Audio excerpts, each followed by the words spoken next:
Hello students, आज हम statistics chapter number 1 index number से इलस्ट्रेशन 19 और 20 सीखेंगे. So let's start illustration 19. The data referring to worker class of a city are as follows. Find the general index number for the year 2014 and 15. If the wages of these workers in 2014 are increased by 5% in the year 2014-15, is this rise in wages sufficient to maintain that standard of living?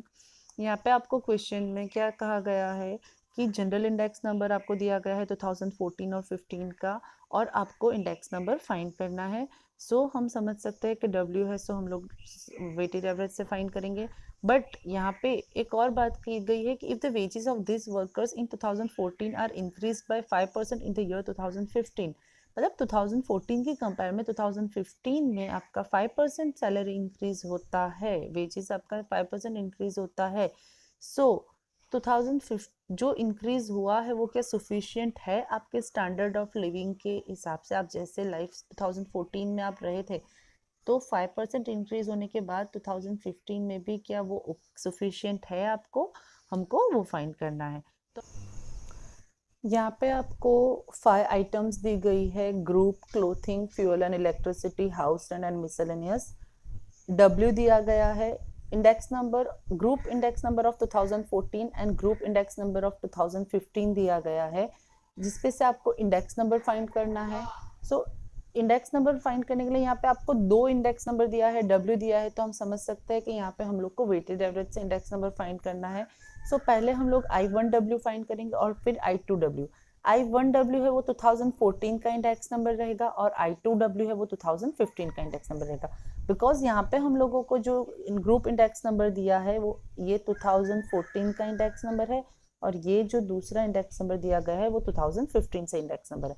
Okay, तो हम लोग पहले I1W find करते हैं. I1W find करने के लिए हम लोग को I1 मल्टीप्लाई W करना होगा. सो 21 मल्टीप्लाई 210 मल्टीप्लाई 48 करेंगे तो हम लोगों को मिलेगा 1080. नेक्स्ट ऐसे ही 18 मल्टीप्लाई 220 करेंगे, सो हमें मिलेगा 3960. 210 मल्टीप्लाई 8 1680.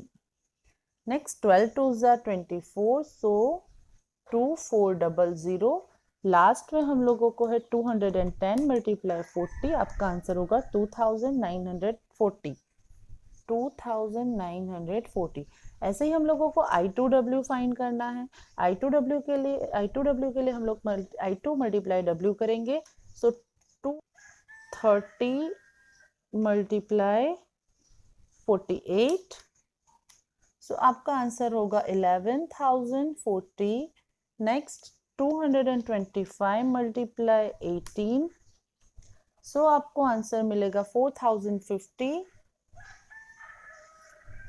ऐसे ही हम लोगों का नेक्स्ट है 220 मल्टीप्लाई 8, सो हम 220 मल्टीप्लाई 8, हमें आंसर मिलेगा 1760. यहाँ पे 200 मल्टीप्लाई 12 है, सो यहाँ पे भी 2400 आएगा. लास्ट में है 235 मल्टीप्लाई 14, 235 मल्टीप्लाई 14, सो हमें मिलेगा 3290. अब आपको यहाँ पे I1W, I2W और W ये तीनों को टोटल मिलेगा. यहाँ पे W का टोटल होगा 100, I1W होगा 21,060, I2W होगा 22,540. अब हम लोग 2014 एंड 2015 के इंडेक्स नंबर फाइंड करेंगे.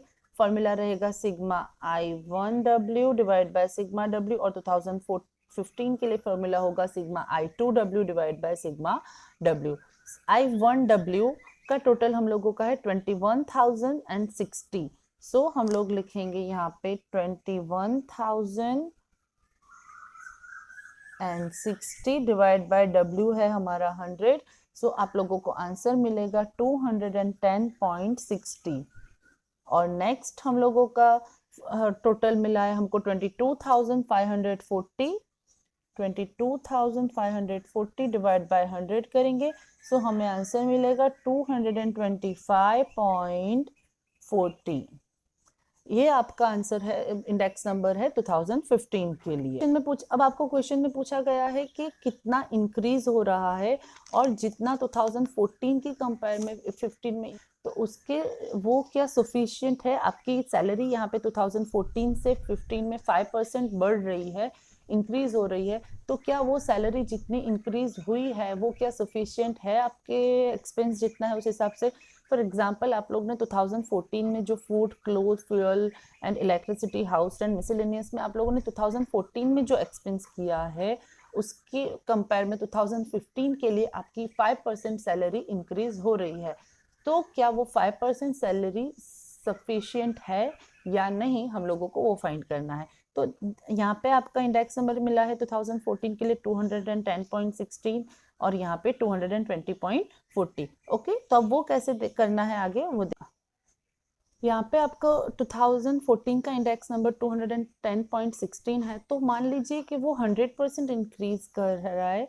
सो 2015 का जो इंडेक्स नंबर है, हम लोगों को 2015 का इंडेक्स नंबर मिला है वो 225.40, तो वो कितना इंक्रीज होगा हम लोगों को वो फाइंड करना है। सो 225.40 मल्टीप्लाई 100 डिवाइड बाय 210.60 करेंगे हम लोग। 225.40 मल्टीप्लाई 100 डिवाइड बाय 210.60, सो यहाँ पे 107.027 हो रहा है। सो हम लोग यहाँ ले सकते हैं 107.03, यानी कि कितना इंक्रीज होगा ये हम लोगों को इंक्रीज बता रहा है, बट हम लोग को इसमें से 100 माइनस करना है। 107.03 माइनस 100, सो हम लोगों को मिलेगा 7.03% इंक्रीज हो रहा है। 2014 में आप लोगों का जो भी 2014 में आपके जो भी एक्सपेंस थे आप लोग उसकी कंपेयर में 2015 में अगर आप लोगों को वैसे ही एक्सपेंस करना है तो आपकी सैलरी में 7.03% इंक्रीज होना चाहिए। तो ओके, तो the percentage increase in the cost of living index number in the year 2015 is equal to 7.03%। So क्या ये सफिशिएंट है? आप लोगों का कितना इंक्रीज हुआ है? 5% इंक्रीज हुआ है आप लोगों की सैलरी, आपको क्वेश्चन में दी गई है। So the rise of 5% in the wages of 2015 is not sufficient। अगर 2014 में आपने जैसा एक्सपेंस किया है वैसे ही अगर आपको 2014 में 15 में करना है तो आपकी सैलरी जो 5% इंक्रीज हुई है वो सफिशिएंट नहीं है। Illustration 20. The following data are obtained from the budget inquiry of middle class families. State the change in the cost of living in the current year 2015 with the respect to the base year 2014 by finding the index number. If the average monthly disposable income of family is rupees 30,000 during the year 2014 and their average monthly disposable income during the year 2015 is 35,000, then according to family budget index number, what should be the rise in the average monthly disposable income of the family to maintain the same standard of living of the base year? यहाँ पे आपको food, clothing, rent, fuel, miscellaneous group दिए गए हैं और wait दिया गया है और इंडेक्स नंबर दिया गया है 2015। सो हम लोगों को यहाँ पे इंडेक्स नंबर फाइंड करना है वेटेड एवरेज से। साथ में आपको एक कहा गया है कि 2014 में 30,000 अगर सैलरी डिस्पोजेबल इनकम है और 2015 की डिस्पोजेबल 35,000 है। सो क्या वो standard living index base year के हिसाब से, स्टैंडर्ड ऑफ लिविंग के हिसाब से क्या वो डिस्पोजेबल इनकम सही है या कितनी होनी चाहिए, कितनी बढ़नी चाहिए, हम लोगों को वो फाइंड करना है। हम लोग सम सॉल्व करते हैं।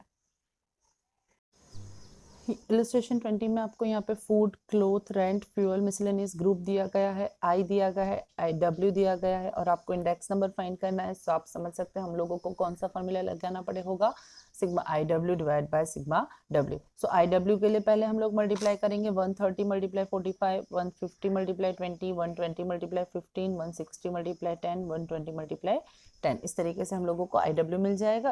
ओके, 130 मल्टीप्लाई 45, सो हमें मिलेगा 5850। यहाँ पे हम लोगों को 150 मल्टीप्लाई 20 करेंगे तो 3000, 120 मल्टीप्लाई 15 हम लोगों का आंसर होगा 1800, 160 मल्टीप्लाई 10 करेंगे तो हम लोगों को मिलेगा 1600 एंड 120 मल्टीप्लाई 10 करेंगे तो हम लोगों को मिलेगा 1200। हम लोगों को IW का टोटल करना है 5850 multiply 3000 plus 1800 plus 1600 plus 1200। Okay, आप लोगों को टोटल होगा यहाँ पे 13,450। अब हम लोग फाइंड करेंगे sigma IW। Sigma IW find करने के लिए हमारा फॉर्मूला है, index number of family budget by family budget formula रहेगा sigma IW divide by W। हम लोगों ने W का टोटल नहीं किया है तो सबसे पहले हम W का टोटल करेंगे। 45 प्लस 20 10 एंड 45 प्लस 20 प्लस 15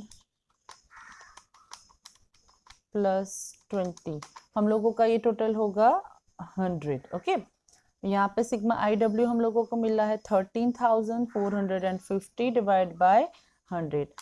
आप लोगों को मिलेगा 134.50 आंसर होगा 134.50। यहाँ पे कितना इंक्रीज होगा, यहाँ से हम 134.15 में से हमारा बेस ईयर का इंडेक्स नंबर माइनस करेंगे।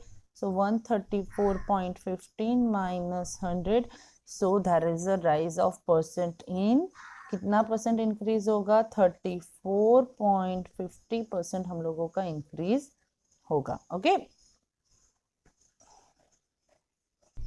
यहाँ पे हमको बेस ईयर की इनकम लेनी है। सो बेस ईयर की इनकम है आपकी 30,000। यहाँ पे हम कैलकुलेट करेंगे 134.50 डिवाइड 100 मल्टीप्लाई 30,000, आपको मिलेगा 40,350। आपकी इनकम कितनी होगी, 40,350 आपकी इनकम होनी चाहिए। और इन 2014 में आपने जैसे लाइफस्टाइल है, जैसे आपकी सरवाइव किया है, उसी को मेंटेन करने के लिए 2015 में आपकी इनकम कितनी होनी चाहिए, 40,350। और आपकी इनकम कितनी हो रही है, the required increase in the average monthly disposable income to maintain the standard as a living of the family। तो हम लोगों की इनकम होने कितनी चाहिए, 40,350। इंक्रीज कितनी हुई है 2014 से 15 में, 35,000। तो कितनी इंक्रीज कितना होना चाहिए एक्चुअल में, 40,350 माइनस 35,000 करेंगे तो हम लोगों को मिलेगा 5,350। यानी एक्चुअल में हम लोगों को कितनी और बढ़ानी चाहिए, 35 के बदले इतना, यानी इतनी कम इनकम हमको मिल रही है। Okay, thank you.